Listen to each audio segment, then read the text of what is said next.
Hello everyone and welcome. Thank you for joining us. We're here in Yeshivat Chut Shel Chesed under the guidance of Rabbi Shalom Arush, and today we continue Rabbi Nachman's stories. We're holding in Rabbi Nachman's last story, the 13th story called the 7 Beggars, and we're in the 4th day of the wedding celebration. They had a wedding. There was this couple.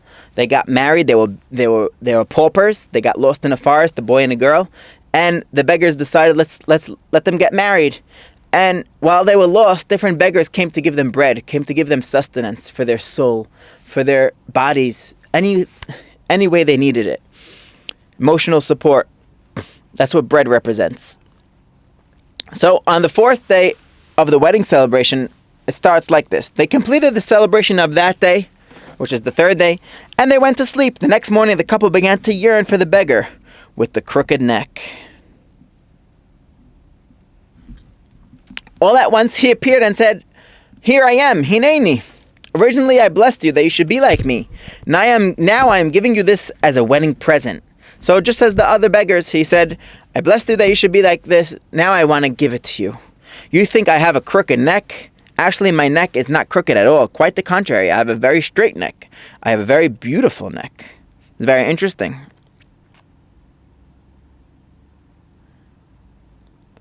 However, there are vapors in the world. I do not want to exhale and add to the vain vapors of the world. It is for this reason that my neck appears to be crooked. I made my neck crooked to avoid inhaling into the vapors of this world. So similar to the one that didn't want to see, and similar to the one that didn't want to hear.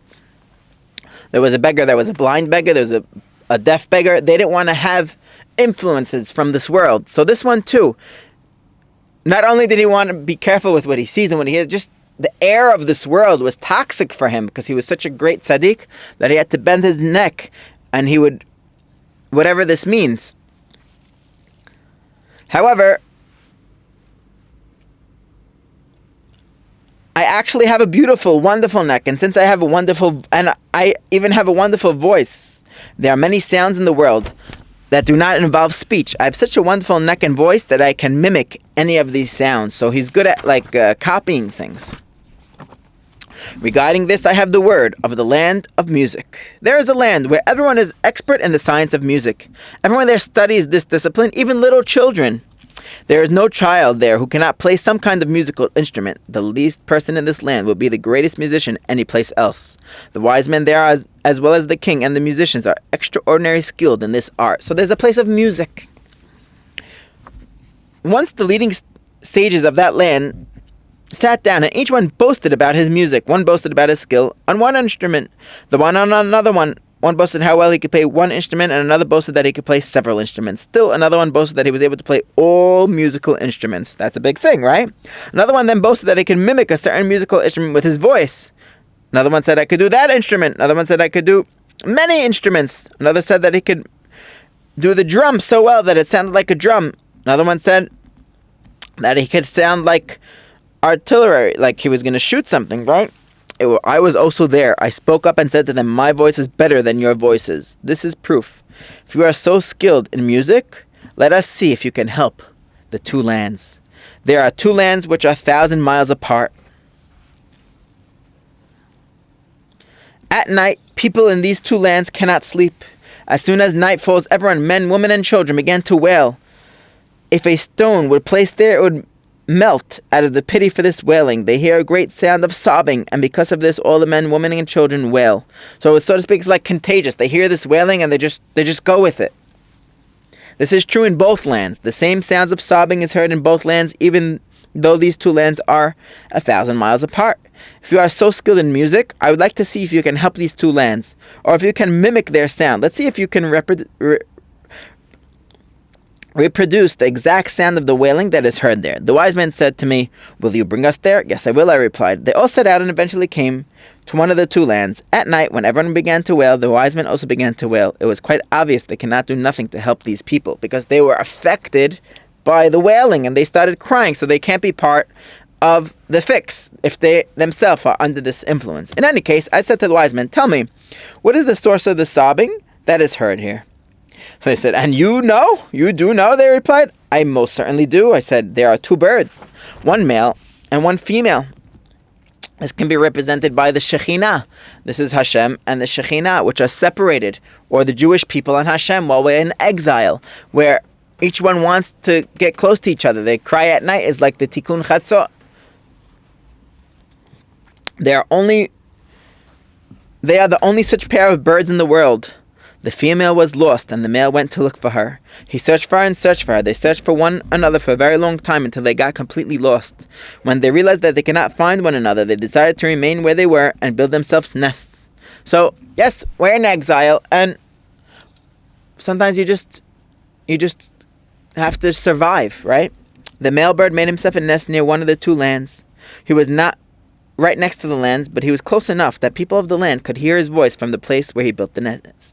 The female bird built her nest near the other land. She too was close enough that they could hear her voice. At night, both of these birds began to wail in a very loud voice. Each one wails for its mate. It is this sound of wailing that is heard in these two lands. And when they hear it, then they cannot sleep and they start to cry themselves, right? The wise man did not want to believe me. Will you bring us there? He asked. Yes, I replied. I can bring you there, but you will not be able to come there. If you come close, you will not be able to tolerate the sound of the wailing. Even here, you cannot stand it, and you are forced to wail along with the others. If you were there, you would not be able to stand it at all. It is also impossible to come there by day, since it is impossible to tolerate their joy that is there. By day, birds gather around each one of the pair, and they console each other and make it extremely joyful. The birds speak words of consolation, telling the pair that there is still a possibility that they will find one another. So this is, throughout the day, the birds of the world come and console the male and console the female, and they say, you're going to find your soulmate, you're going to find your husband, you're going to find your wife. But at night, everyone goes home, right? And you're left with your own problems. Well, what happens? They're going to cry. Therefore, during the day, it is impossible to tolerate the great joy that exists there. So it's very interesting that on one hand, you can't even tolerate the joy. And at night, you can't even tolerate the wailing. The sounds of the birds who make them rejoice cannot be heard from the great distance, only when one is actually there. However, the sounds of the pair wailing at night can be heard at a very great distance. So this is a very interesting thing to realize, that joy is contagious, but you can't hear it so far. You have to be part of it, really. But the crying is very contagious, and you could really tap into it. So it just shows that positivity is going to be harder to work on, and it's going to be harder for us to be positive.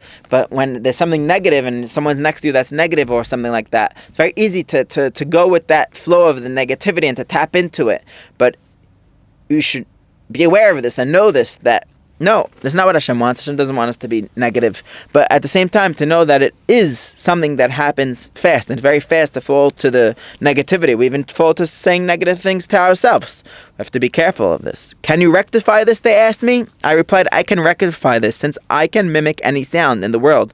With my voice, I can make the same sound. What can I do? I could also throw my voice, that no sound is heard here, but the sound is heard as a distance. I can therefore throw the voice of the female bird and make it reach the place of the male bird, and also throw the voice of the male bird and make it reach the place of the female bird. By doing this, I was able to bring them closer and closer and closer till everything will be rectified.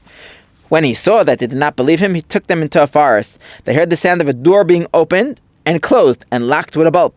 They heard the click of the bolt, and they heard a gun being shot and a dog being sent to retrieve the quarry. The dog thrashed around and dragged himself into the snow. The wise men heard all this, but did not see anything. They also did not hear any sound whatsoever coming from me. So he was a good actor, right?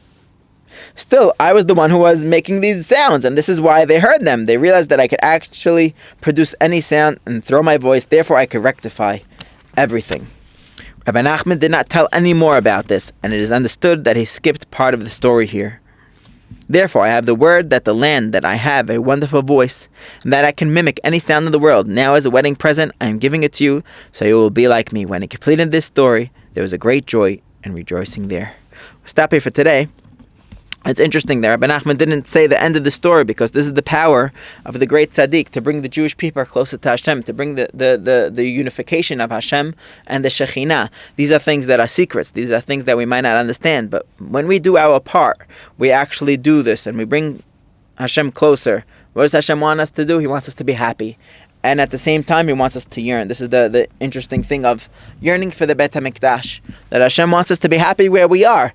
And understand that this is what Hashem wants. Hashem wants us to be in exile. There's certain things that we can only achieve in exile. We can only attain emunah in exile. We can only have bitachon and trust in Hashem during exile, because when everything is good and everything is glory and there's a Bet HaMikdash, so it's easy to say, yeah, this is the place to be. But when the Jews are being put down and no one's looking up to us, and we say, no, this is the right place. It's very easy when things work out, but when things don't work out and the world looks at us in a bad light. So that's where this can come in. And may Hashem help us to make this unification of the two birds to bring us Mashiach. It's interesting, we didn't see really what this had to do with the vapors of the world, but the main focus was on that he had an amazing voice, and that he was able to throw his voice, and he was able to throw the voice here and here and bring closer.